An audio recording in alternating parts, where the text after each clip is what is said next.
We're there. We're on. Good morning. Good afternoon. Hello, wherever in the world you are. Welcome to Holistic Emails, Email and More, a Q&A with. I'm your host, Skip Federa, and we've got a bit of a different agenda today. Our goal today is to make you a rock star. Now, if you're in the US, you know what Billy Idol would say about this. So know at the end of the session, you will not be a better guitarist, or if you're not a guitarist, you won't be a guitarist at all. But our hope is that you are not just the talk of your marketing department, but people in other parts of your business are giving you random high fives as you walk through the halls. This is all to say that this is your show. So we've brought the experts, but this is your chance to ask the questions that will drive both the conversation and your success. We are unscripted, unrehearsed, and as always, it's going to be a whole lot of fun. But before we get to the good, fun stuff, let me get through the business end of our session. So we've got a great show lined up for you today. We're going to explore where customers are most likely to fall out of your funnel, how to plug the gaps in your email program, which metrics give you better insight into your email performance, and most importantly, how to turn quick wins into long-term gains. So by the end of the session, you will have a ton of ideas on how to radically improve your email program without a complete overhaul. But before we go any further, we should thank our sponsors. So thanks to this series platinum sponsor, RPE Origin, and our silver sponsor, Bloomreach. Now, if you, after we're done today, if you're interested in catching up on any of our previous content, we've got 3 previous seasons, plus I think this is episode 6, so we got 5 episodes that we've already done this year. Just go check those out. You can find those at the Holistic Email Marketing's website, and that link should be in the chat here in a second. Now, we've put together a brilliant panel for you today.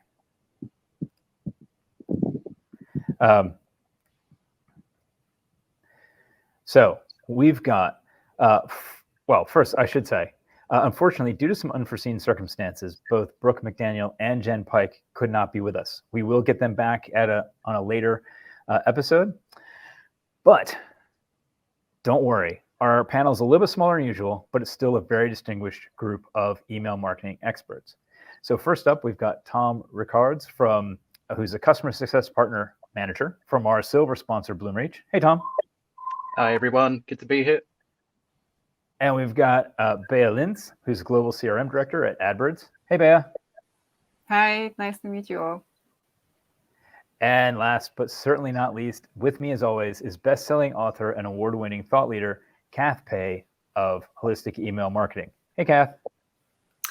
Hey everyone. So our time always passes too quickly. So folks, please, please, please get your questions into the Q&A tab over there on the left-hand side of the screen.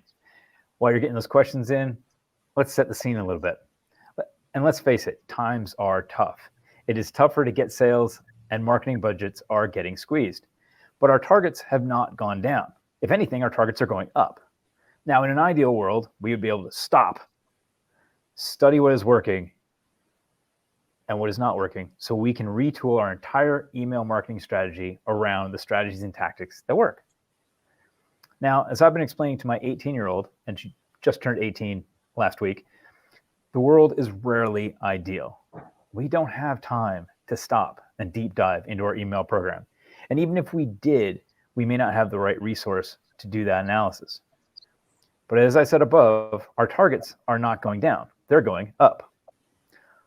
What we as email marketers, and in fact, all marketers, need to do is identify the quick and easy wins, the low-hanging fruit, if that's not too cliche. So I want to kick out things off with our panelists. And if I can just go around the room, Bea, we'll start with you. Just give one quick example of a low-hanging fruit strategy that our audience could implement right away. Yeah, thanks a lot, Skip. And I couldn't agree more that this is a very difficult time, and I think all of us are facing difficulties to increase revenue and making our programs work better. I can see this is a global issue, but no matter what we are doing, we need to look at how we can optimize our programs and our email programs for the future, because the industry is changing. There are a lot of things that are changing that we need to optimize. Also, our technicalities. The lowest hanging fruit, I would say, and maybe I'm shooting too high right now, I would say segmentation.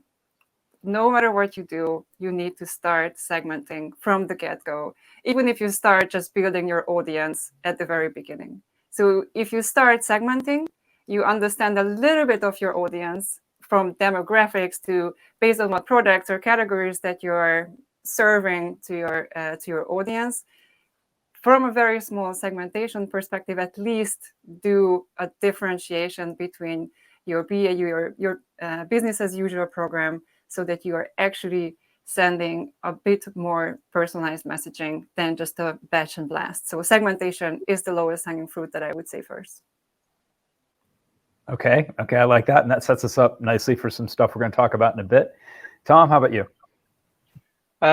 Yeah, I very much agree with all of that said so far. And just on the Billy Idol Rockstar thing, I've got my guitar behind me, but I'm not planning on giving you guys any lessons today. I think for me, I mean, it obviously depends on who you're talking to. I predominantly work with a lot of now partners, but in my career previously, clients that are largely based in the retail e-commerce space.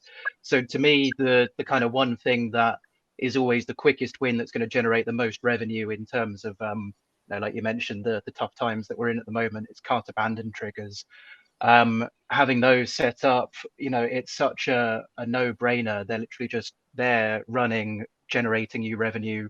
I think if you're just getting started out with them, then just having that one step to start with can make you some massive returns. But if you're perhaps someone who's a bit more mature and has been doing it for a little while, then I think, like Bia said as well, it's around optimizing what you're doing currently.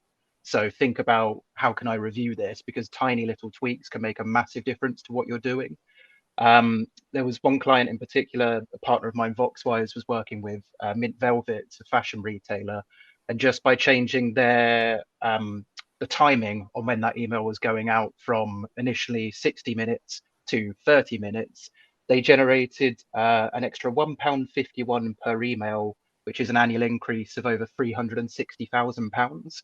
And that's from literally just changing one tiny thing that probably took less than 2 minutes to actually do. It's changing the number 60 to 30 in the ESP that they're using. So yeah, I think in terms of a quick win, that's definitely my number one. Yeah, I like that one. And that's the kind of change, simple change, took 2 minutes. If the marketer was clever, they made it talk about, they talked about how they did all this analysis over the weekends in their late night hours on their own time to make this big change. High fives all around. But it's just a couple of minutes to change that. Kath, what's your Well, your one thing that people could start doing right now? And oh, by the way, folks, that doesn't mean you've already gotten 2 brilliant ideas.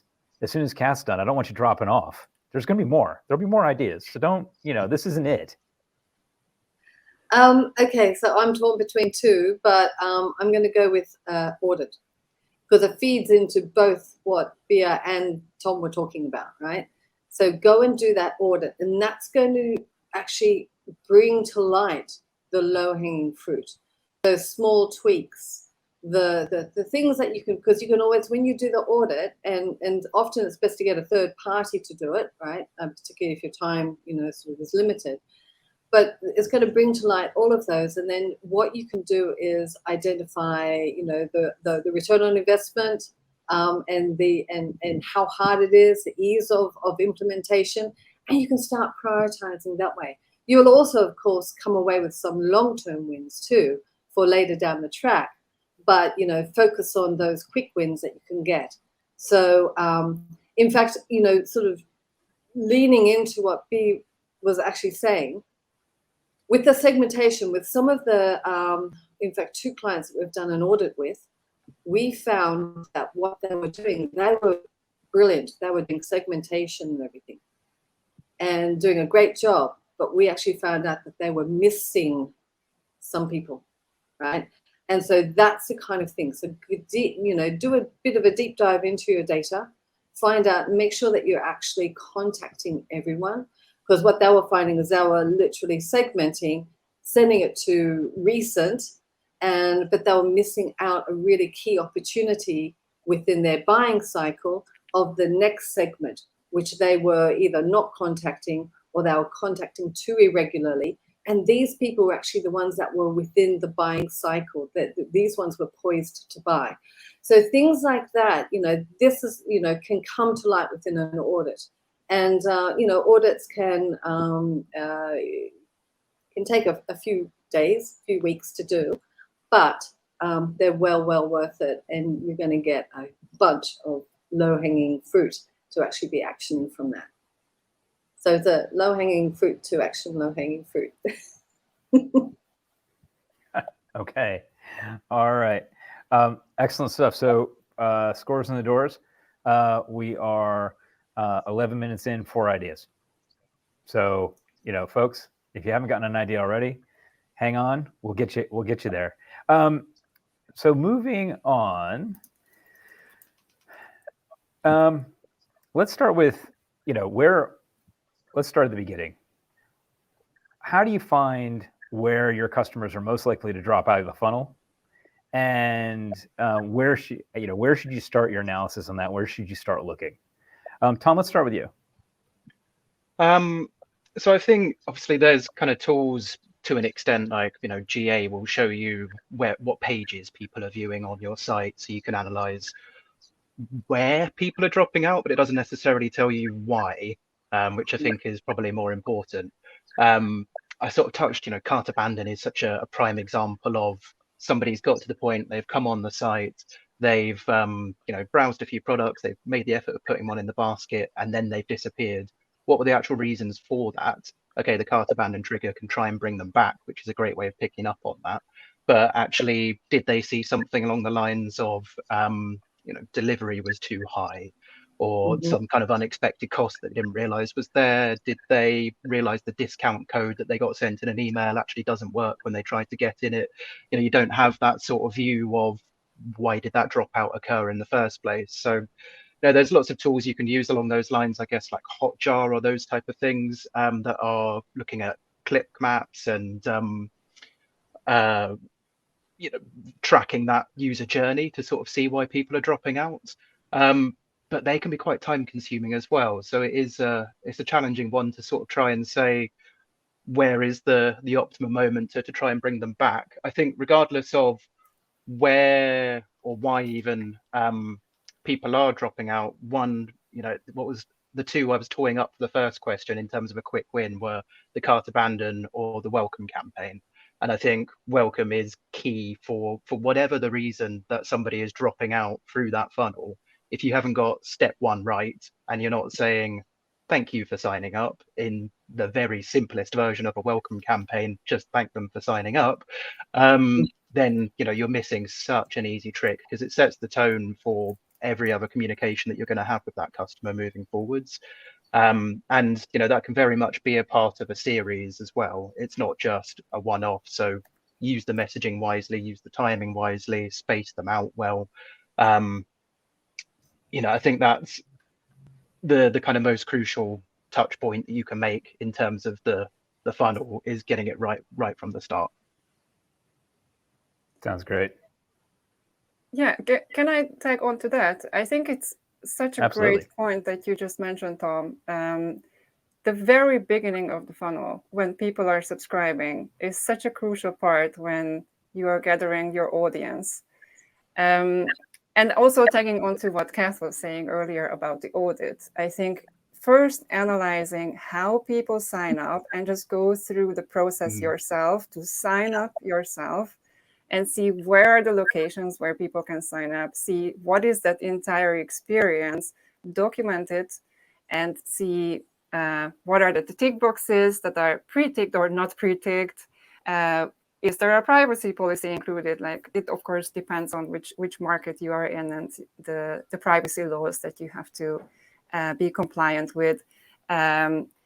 Do you receive the right welcome experience with a thank you page? Do you receive a welcome email or a welcome series or an onboarding series? So go through it all and audit it, because this is, I think, the biggest opportunity for you to realize where people can actually drop out. Tagging on to what Kath was saying earlier, having someone coming in and doing this audit for you can really pinpoint the problems that you might not have thought about, or maybe there are some technical issues that actually have never been investigated before, because maybe a sign-up form has been put on the website, but it was never tested afterwards, and certain fields might be not working, not populating the right way. And having someone doing all, or even if you have the time for it, then going through all the details of how the sign-up process works and the backend works is absolutely crucial. So step one, I would really recommend to go through the welcome and the very, very top of the funnel. And you know, Yeah, that's such a great idea. Go ahead, Kath. I would expand upon that. I would continue throughout the journey, right? And that's what we do in our audits as well. So you go through the journey, you go browse, see what happens then. Go and, you know, and if you have got a browse abandonment program, make sure that it's actually working, it's delivering everything that you want it to be delivering.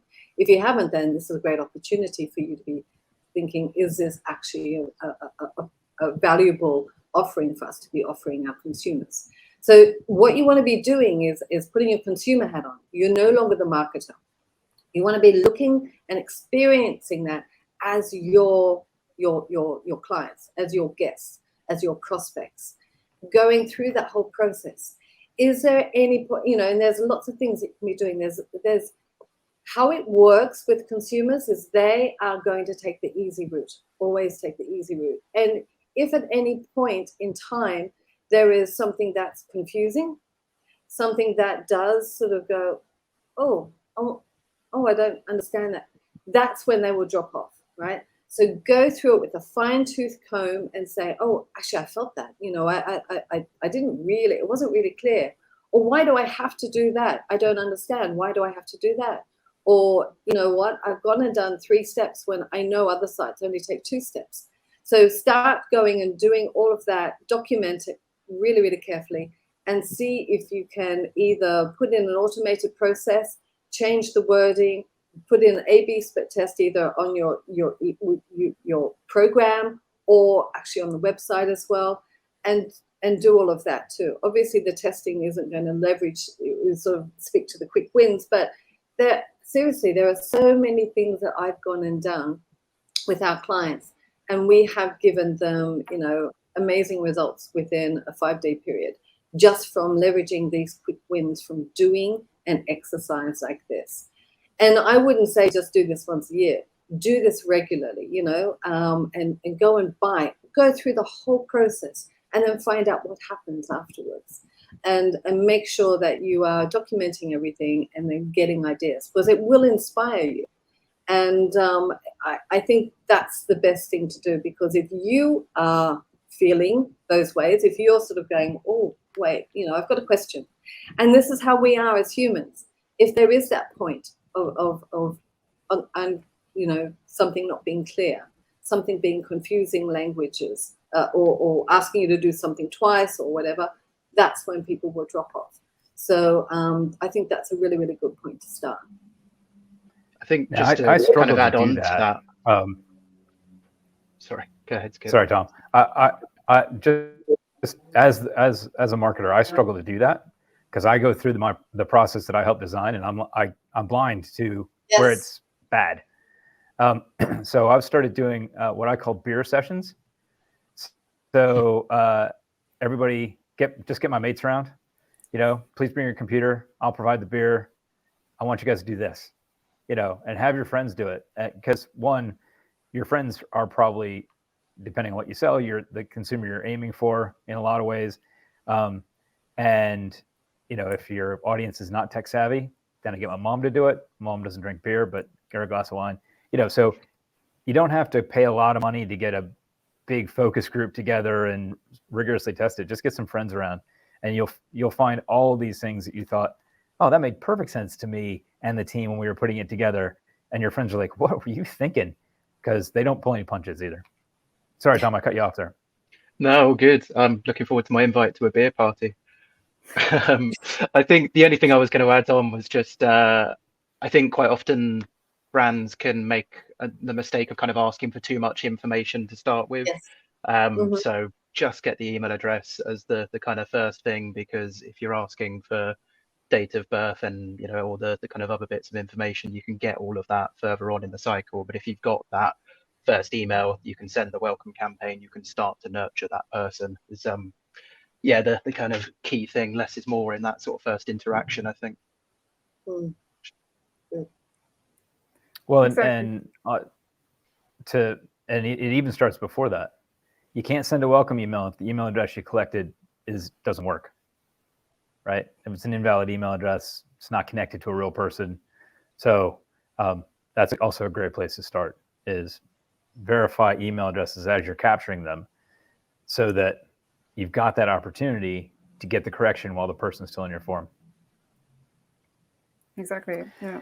And one of the ways also to maybe reiterate how you can look at the entire journey of your consumers or of your subscribers is trying to do it with your team. We used to do this with one of my teams also, to get together, let's say on a monthly basis, and do it together on a meeting, and then start mapping out the journey, and then getting all the insights from everyone, and see what we could be optimized, and kind of have a huge brainstorming session together, which is also a great team building at the same time. So that can also really work.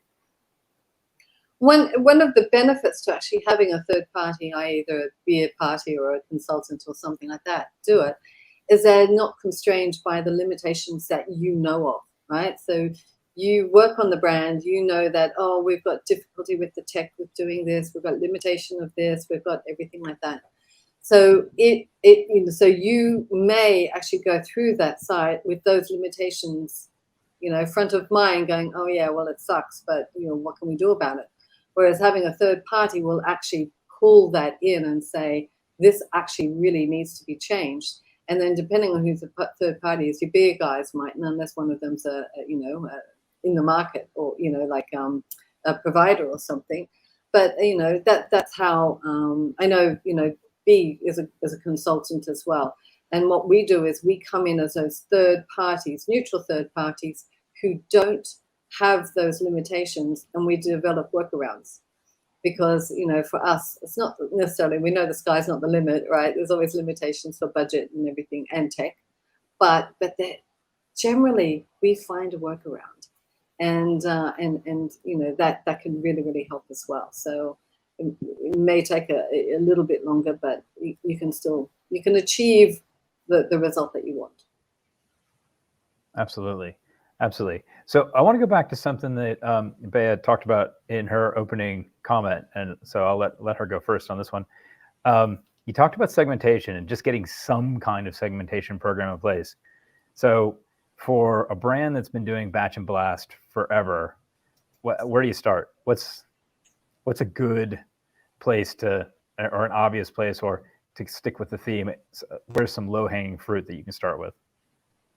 Yeah, completely. I think first, look at what is the data that you have about them. What do you know about your audience? Do you know that your audience has certain demographic data that you can create different segments for them?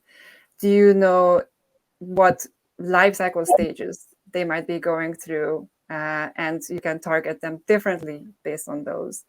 Do you know what kind of products or categories of products or services they have been browsing or being interested in based on what they have shown, click data or browse data or purchase data? So you can create clusters of those categories or of those products or services that that this audience or this segment within my audience is really into X or Y or Z. And then for these segments, then you can create the right targeted messaging within your usual email campaigns that you send, let's say weekly, monthly, daily, like whatever your frequency is, or even within your automations, your journeys. You can create different segments for these different audiences based on the data that you have. So first, look into your data. What do you know about them? Also, you can do additional researches. You can do qualitative research and understand their perspective, and in a smaller scale, understand them and create your personas for these segments that will then identify how and what they are interested in, and how you can talk to them. And then you create your content based on also what your brand or what your company is looking for and looking to push, and in a very, very hypothetical and general way of introducing segmentation. Sure. Yeah, I basically just said, how would you do segmentation if you couldn't see the data that I was asking you to segment? It's like segmenting in the dark. Tom, what are your thoughts on segmentation? I think definitely there's probably sort of two key areas that I would think about, and absolutely agree with everything that you've just said as well, obviously, Bia. I think the first is segmenting around engagement is kind of step one if you're just starting out with segmentation, because if you're doing batch and blast to everybody, then the people that aren't engaging and aren't opening, now clicking, more important, on those emails, then they're bringing down your deliverability rate. They're having a negative impact on you. You don't want to keep sending to them all of the time. And then kind of pairing with that, the RFM modeling is such a kind of clear, important way to separate out your database, because there's really kind of, there's a few different ways of how you want to label them, but almost there's your your champions who are buying from you all the time. They're spending really high amounts buying all your most expensive items. There's probably the people who are fairly regularly engaging with you, but they're not buying as often, compared to the people that bought something once a year ago and still open your emails maybe once every few months. They all need to be treated very differently. And you can look at things around different campaigns for each of those. So I mean, the kind of classic stat is obviously the cost of retaining your existing customers is far lower than it is for bringing in new customers as well. So anything that you can do to focus around, okay, these people were highly loyal, and now actually they're dropping down. They're people that require more attention, so they can maybe think about a particular campaign. Win back, here's a special offer, here's our latest products based upon things that you browsed previously. Those type of things I think are a really key way to think about how you can segment people and target them differently. Yeah, those are all really good thoughts. So, Kath, I've got a question for you, because I know you and I have talked about this, and as a way to kind of wrap up the segmentation section. One of the things that I've seen marketers do is they segment from the ground up, and the way both Bea and Tom have talked about segmentation, they've kind of taken that approach. Go find a commonality and find the people with that commonality. So people that clicked on this product, or people that bought this product, or Tom was talking about people who have engaged recently versus those who haven't engaged recently. But the challenge or the risk of building from the bottom up as opposed to building from the top down and stripping people out is that some people get forgotten. So how do you avoid that challenge of, and maybe this is an idea, maybe this is a low-hanging fruit thing. Look at your email list and say, how many people on my list haven't gotten an email from me in 3 months, and send them something this week. Yeah. You can first of all, you can go and determine whether that is an issue, right? So you can do open reach, click reach, and conversion reach calculations. And that will allow you to actually see how much of your database that and you can do a send reach calculation as well. So you can see how many of your existing database are you actually reaching? How many are opening? How many are clicking? How many are converting? but also how many you're sending to. And this is how we were able to define that two of our clients weren't actually emailing everyone, that there was a big segment that had been missed out. Now, for them, they were really happy with their segments, with their segmentation modeling, and it was based on recency and recency of activity and purchasing. So they were putting everything together, and it was a good model, but it was missing out quite a bit because I had. So you can either go through and rejig your whole modeling, or you can just send. And this is the quick win part, right? Because long term, you would want to rejig your modeling altogether so that you are still able to give them personalized a segment, to themselves, the messages appropriate to where they are in the buying cycle. Okay, but as a quick term solution, just make sure that you're actually, and I can't believe I'm going to say this, but I did recommend it and it helped. Just send it to your entire database. And then what happens, right? You're sending it now to these people who haven't been receiving it as recently as they should, or as often as they should be. You are then activating them and putting them into the more recent one. So it's a case of making sure that you are giving them some form of communication to the entire database, and albeit it mightn't be personalization. And unless you're using something like Bloomreach, right? And you can be using some AI personalization within that.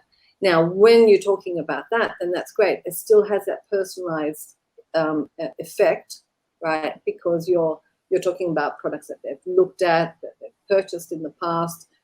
You've got information about them that you can be applying to that email, which goes to the entire database. So even though it's not an unsegmented campaign, it's still a personalized campaign using the data.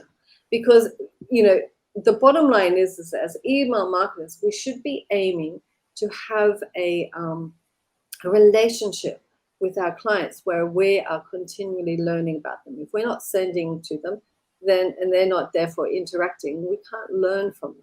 So this is why it's really, really key that we at least get that happening.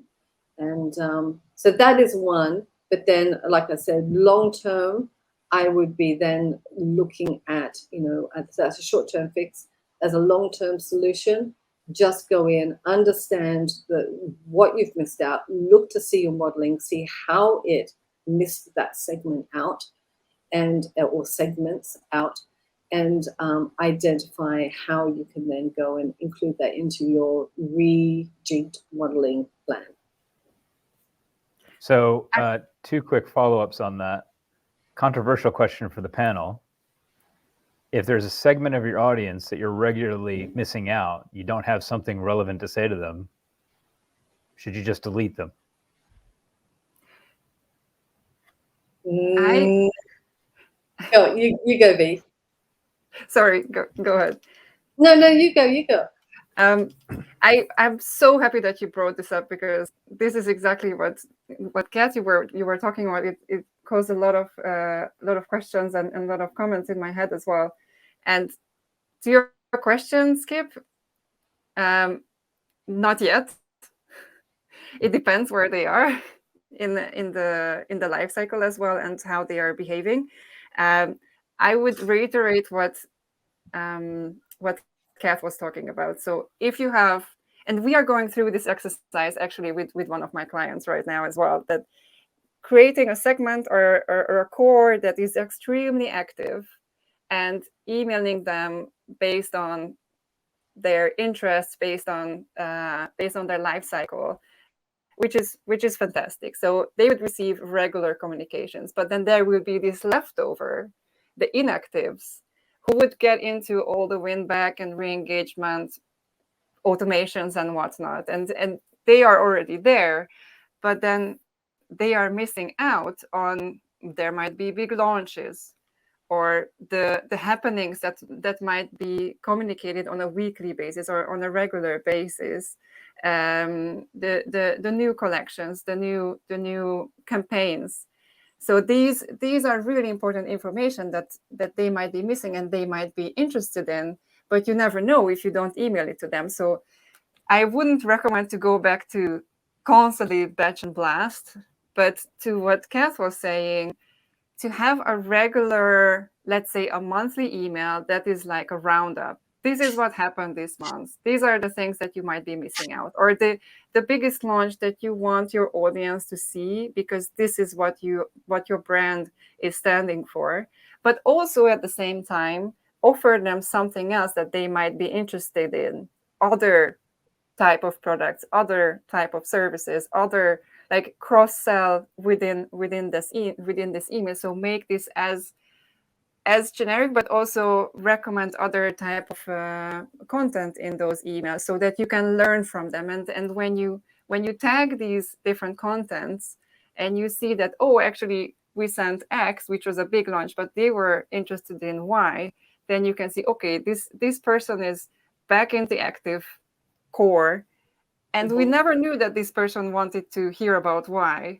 But from now on, we will try and see if this Y product or collection or whatever or service is interesting for them, and we start communicating about that. So at least have a regular communication to try to capture that back, besides your win back and re-engagement and whatnot automations. I think this is very, very important.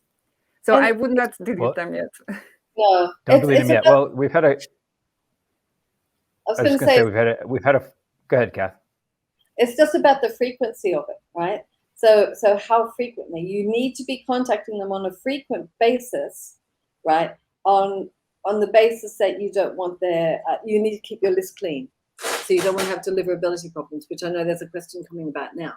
So you want to be doing it so you can do, I'm doing an audit at the moment in a big retailer, international retailer, and they've got a best, better, and good frequency model. And so the good get it, less frequently than the best, right?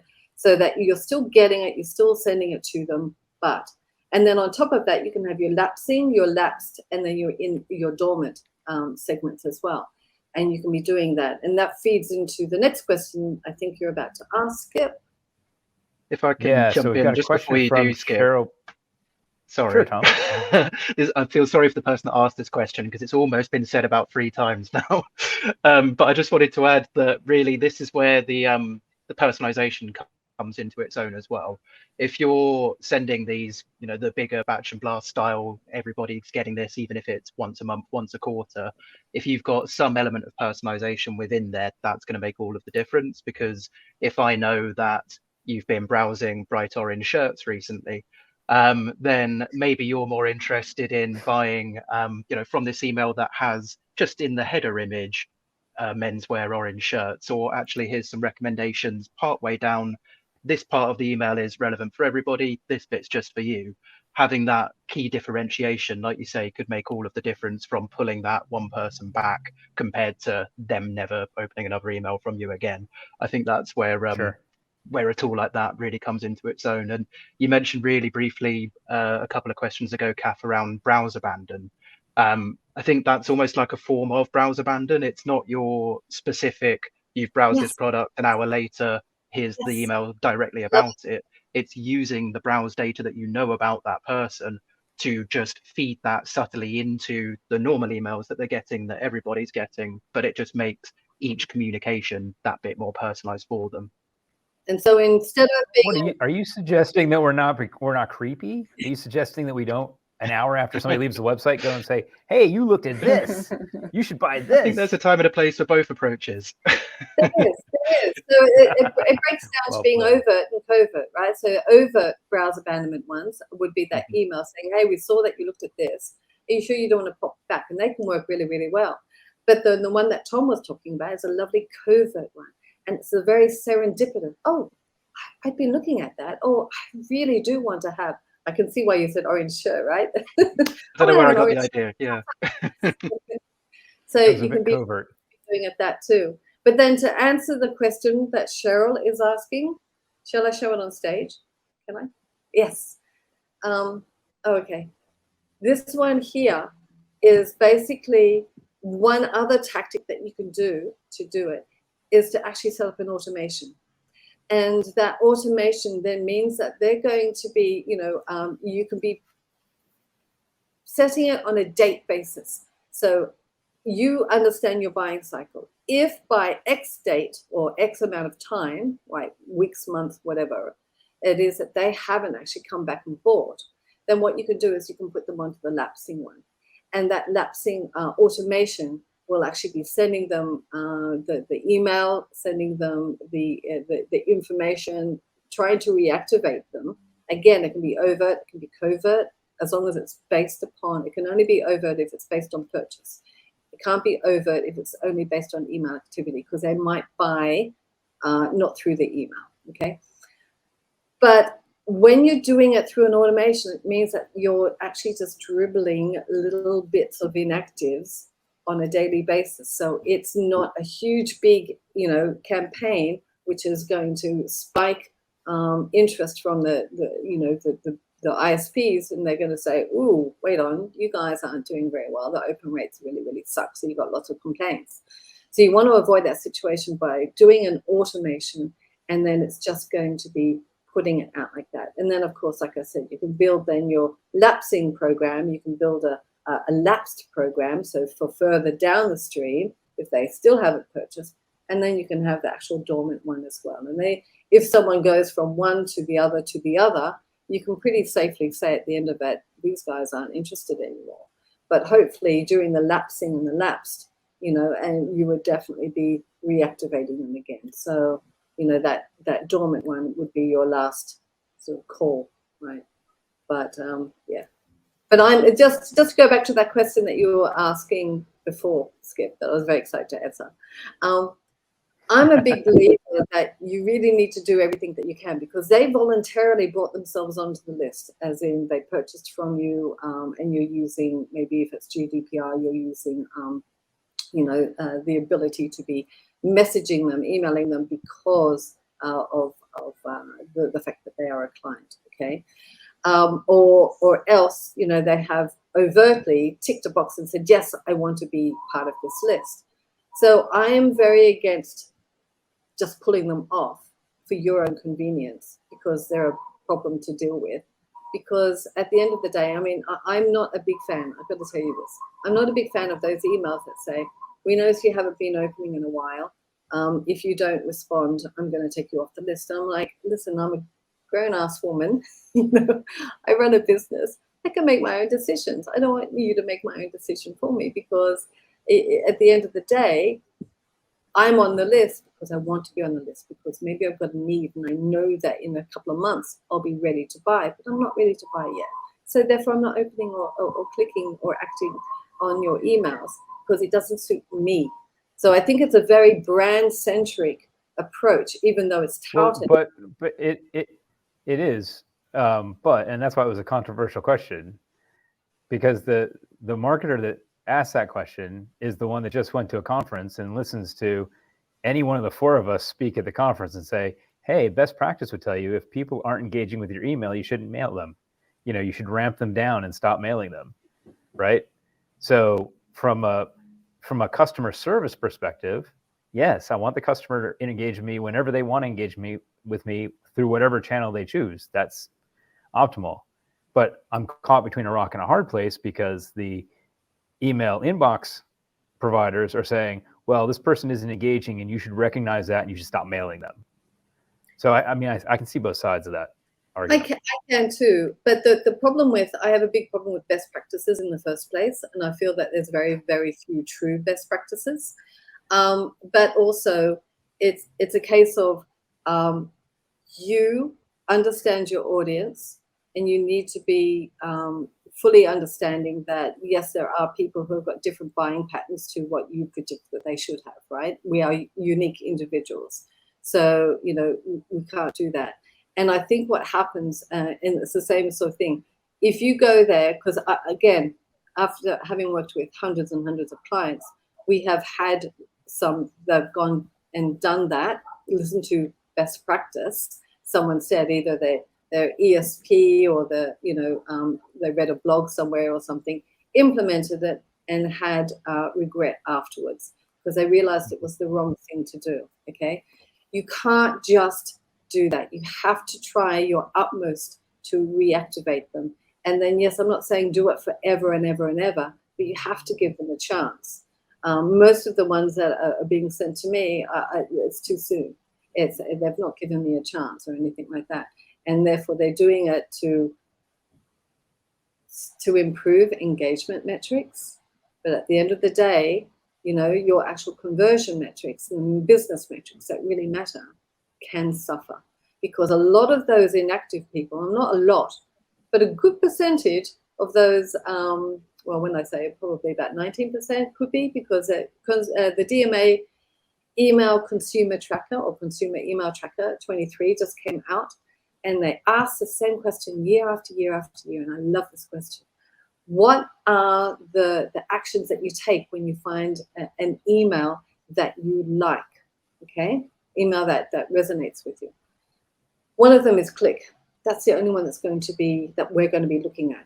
Everything else is go to shop, go and do a search, and organic will get the attribution for it. We don't know that. So unless we're teeing up our email results and metrics with our actual, you know, purchase metrics, then we could be making a really detrimental decision. We have to make sure we're taking all of the metrics into account, because not everyone is going, and some people save the email for later, like I said. So it might be, hey, it's not suitable now, but I do know I'm going to have a need for it later on.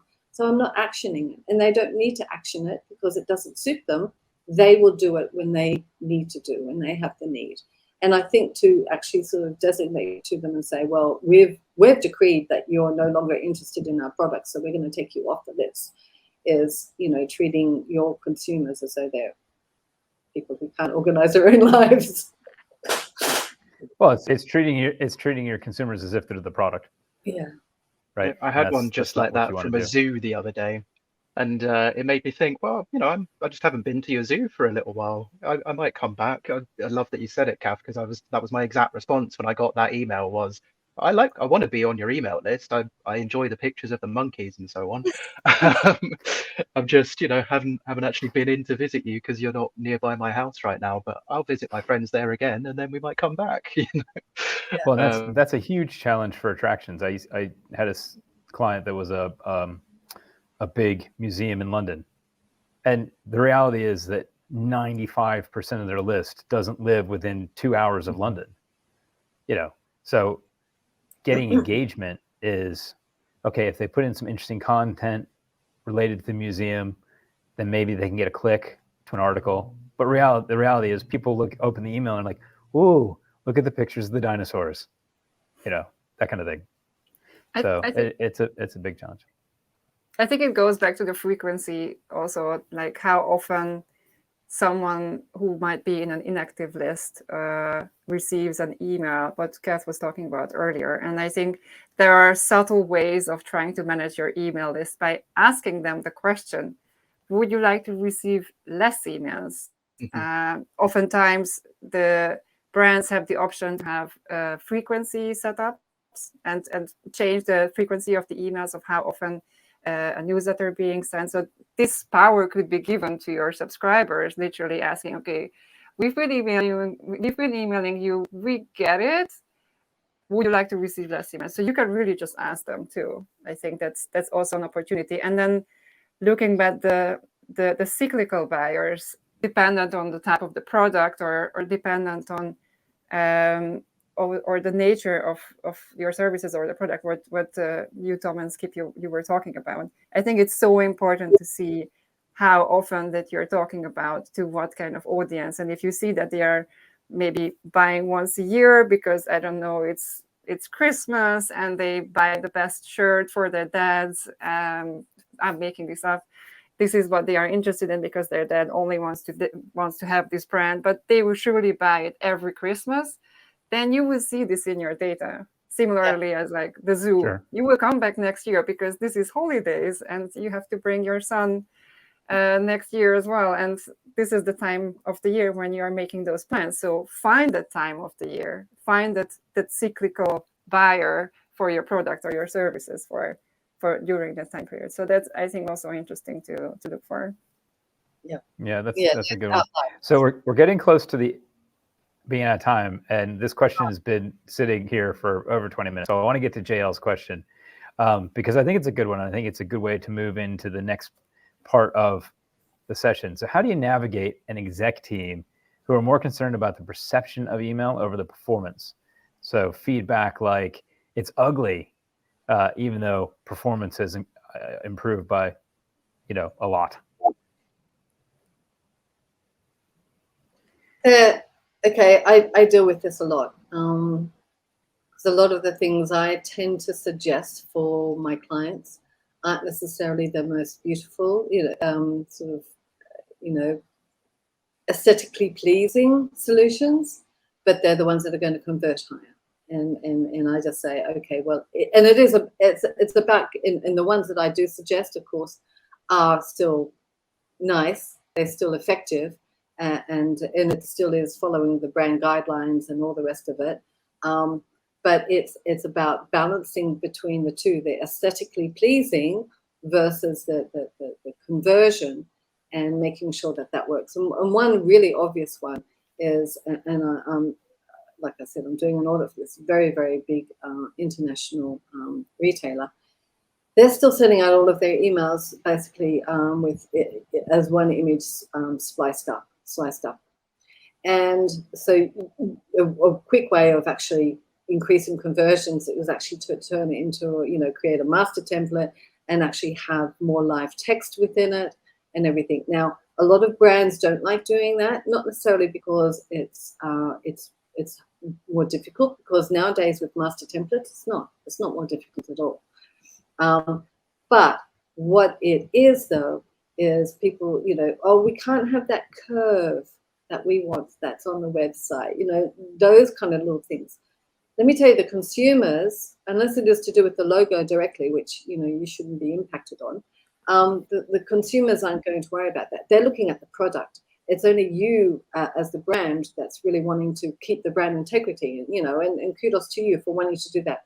But there is, you have to compromise, basically, if you want to generate more revenue. So I would be building a business case, and we help our clients to do that all the time through different things for different reasons. So build yourself a business case. Try and do A/B split tests wherever possible. So if they want to have it this way and you think it should be this way instead, do those. Don't just do it on the one.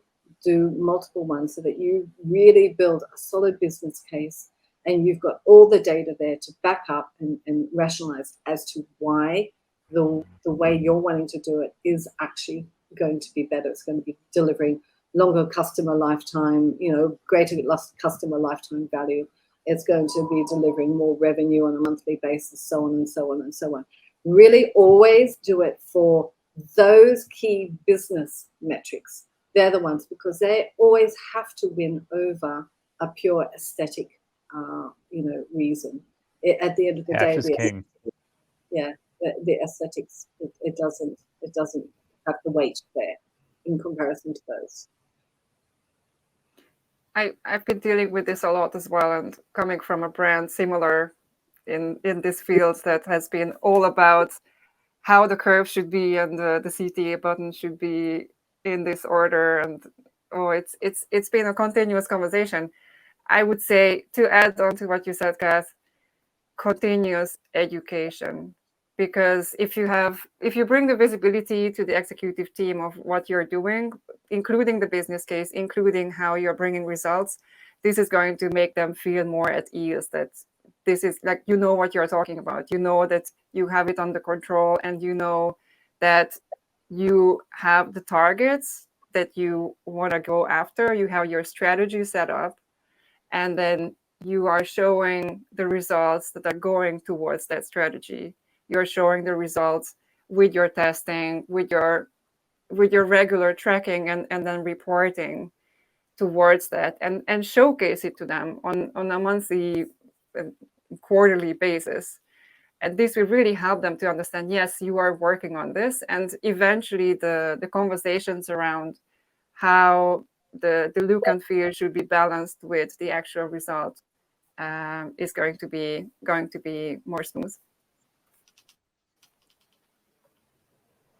Thank you. All those are great ideas. We've got a couple of questions that have come in. If you're in the Q&A panel, one looks like it came from me, but I just copied it from another section, and it's from Kevin. And Tom, I want you to take this one first. In what ways, I'll put it on the stage, but in what ways is predictive analytics applied within email marketing to foresee subscriber actions and customize campaigns based on these predictions?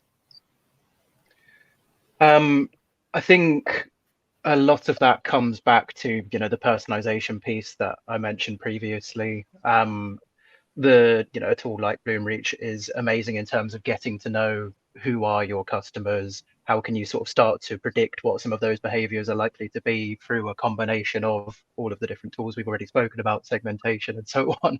It very nicely sort of tees everything together.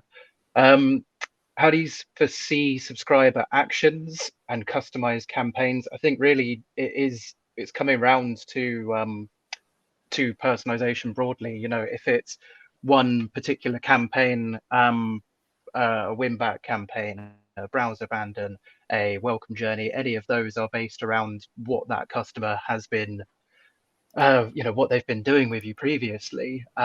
The more that you can start to use their browser behavior in particular, their purchase behavior, any of the information that you have around them, you can start to make some incredibly tangible predictions based upon, what are they likely to do next? What's the key bit of content that's going to go towards them?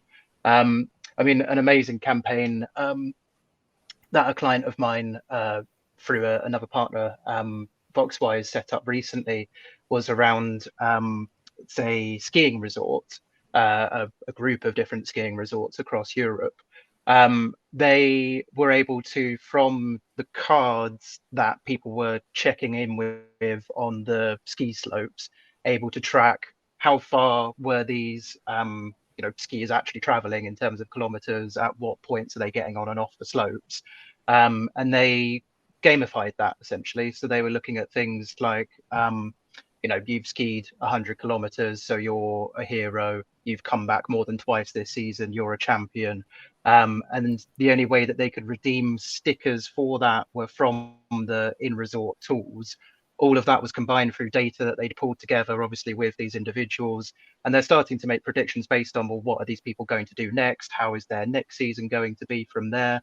If we're gamifying them and encouraging them to come back again this season, then that's going to ultimately generate us more money, which is clearly a good thing, but it means that they're going to have a better experience.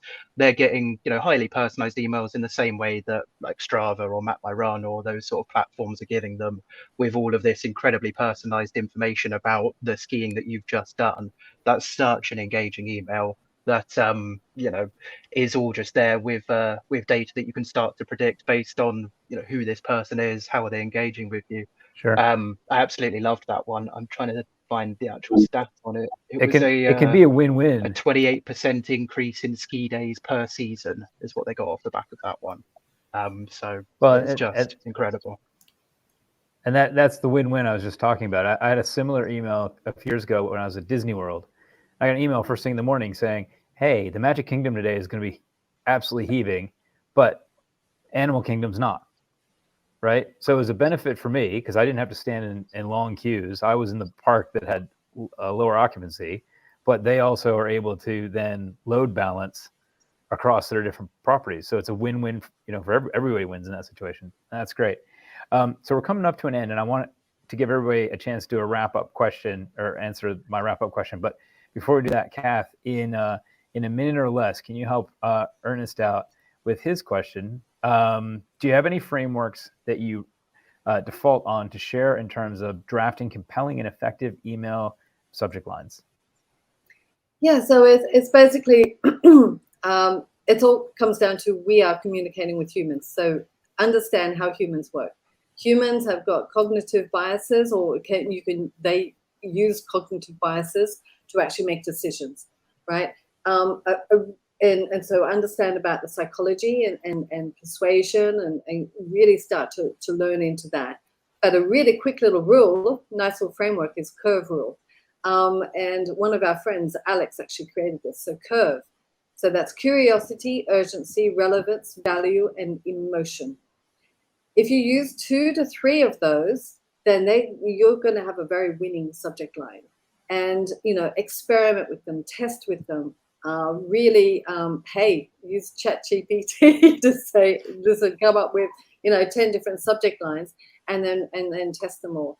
But basically start to look at how we can motivate the audience to actually be opening the email. But always keep in mind that you can't go too off topic, because it's still, you'll get massive opens, but you'll get minimal clicks and minimal conversion. So it always has to still relate to your key objective for that particular email.